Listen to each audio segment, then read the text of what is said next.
After discovering the musical concepts behind the bassaline, trebleim and sopranian, alternian clefs, it remained to discover the musical concept behind the ealic and dialic clefs.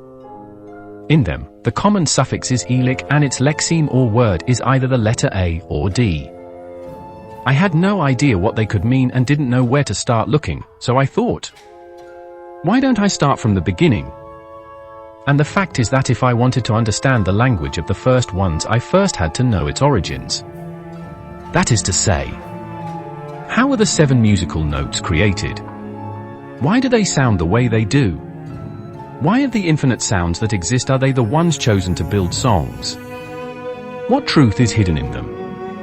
I found the answers in the video of Lemnismatha's channel that I hope you have seen before continuing this video. If not, I recommend you to watch it to understand what truths are hidden behind the language of the first ones.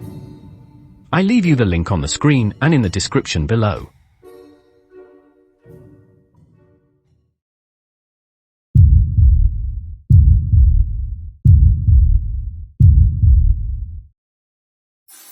Musical notes are complex sounds. Their sound is produced by a single sound vibrating at a certain frequency and infinitely many more single sounds vibrating harmonically at double, triple, quadruple, etc. of that frequency. And what is the frequency of vibration but a number? So, in essence, each musical note is a number made up of many numbers. They are numbers within numbers. This characteristic of musical notes is reinforced within Firim's texts in Zerath Mortis after meeting a very special type of automa, the oracles. The oracles sang songs to their kin, and so at first I thought they were unique only in appearance. But as I drew close to one to better observe its duties, something unexpected happened. I heard its voice, and yet the term voice falls short. To be sure, I experienced the sensation of words being spoken in much the manner one does when conversing with a colleague, and yet this was more. I felt the words as much as heard them. The thoughts entered my consciousness and conveyed their meaning to my entire being. What words did it offer? It spoke images, riddles, prophecies, and as they reverberated through my very core, I remembered my conversations with Eric II and the 1,000 truths they told me of. The oracles spoke in both one truth and 1,000, not as separate thoughts, but as one in the same instant. And if the oracles could think in such terms, how much more complex must the minds of their makers be? Knowing this, I thought, if the oracle sang songs and spoke as one truth and thousands at once, not as separate thoughts but unified in a single instant, perhaps the oracle spoke using musical notes? Perhaps the oracle spoke using complex sounds that vibrate at 1 and 1,000 frequencies at the same time, not as separate single sounds, but as single sounds unified in the same instant. What is the difference between singing and speaking? In both cases, we produce complex sounds by means of the larynx. In both cases there is a change of pitch. No one speaks always holding the same note, not even in the shortest sentences. Sometimes we raise our voice, sometimes we lower it. No one would say that speaking and singing are the same thing, but what happens when a person who is speaking in the ordinary way speaks with a certain cadence or sings?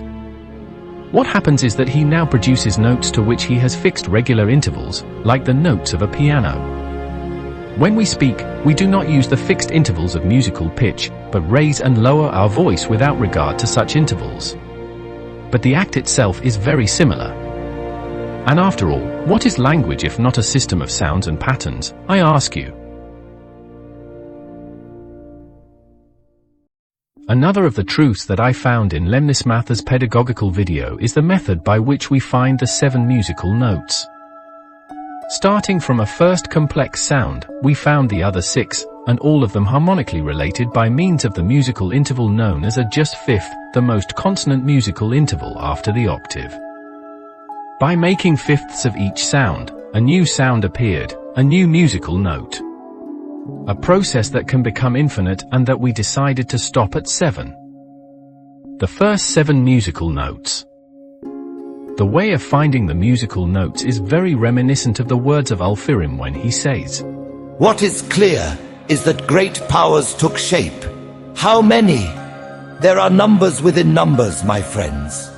At first I thought only 2, until I perceived an infinite array, but as of late I have settled on 6, possibly 7, but the last might be an artifact of the geometry. A fractal." Musical notes are frequencies of vibration perceived by our ear, but everything vibrates and therefore has a certain frequency of vibration. Although we cannot hear the sound of everything around us, our mind's eye allows us to hear what we see and do not see, matter and energy. More than a year ago, when I published the video about the hidden symbology of the automa, I told you about a sonification project led by the Chandra X-ray Observatory and NASA's Universe of Learning program. Each sonification has its own technique for transforming astronomical data from the world's most powerful telescopes into sounds that humans can hear. Thanks to this work, we can interpret reality with a different sense, hearing.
The 7 natural notes not only serve to construct the language of the first ones, but are a reflection of the vibratory nature of each of the cosmological forces, of the energies that permeate the reality of the wow, each vibrating at different frequencies. So if I understood the musical language of the first ones, I could understand the reality created by them, because if everything vibrates, everything is music. Everything is the song of the first ones. Her dreams sing beneath the surface, quiet now, but her voice will awaken the others.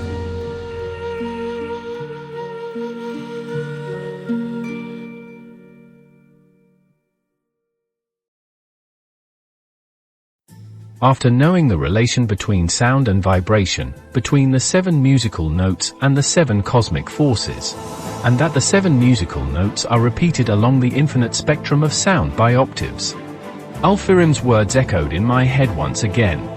They came together, or were brought together, depending on how one interprets the fractal, and gave form to their design. Forged, scribed, shaped, the exact word is elusive. Each architect gave a portion of themselves, and thus the pattern was drawn. With a framework in place, all that we now comprehend came to be. Perhaps the 7 cosmic forces, the 7 first frequencies of vibration, the 7 first energies of the cosmos, by giving a part of themselves, created the complex sound associated with each of them.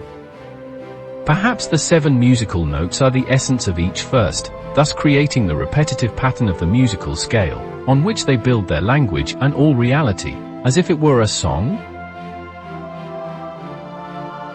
This hypothesis fits quite well with the theory of sacred geometry, where a first spirit is found in the void, and by projecting its mind, it generates 6 others, thus creating the pattern of the seed of life. And the way to find the musical notes is exactly the same, a first sound, and by means of fifths the other 6 are found, creating the pattern of the musical scale. Perhaps sacred geometry and music were layers of truths. Perhaps they both explained the same truth in 2 different ways. And is that as Ulfirim said and Steve Varnusa reinforced in his tweet? So much awaits discovery in the geometry. So many truths lie in the intersections, the fractals. 6 voices in discord. Without harmony, the anthem will be ended. 6 seats at the high table. 6 mouths that hunger. 1 will consume all others.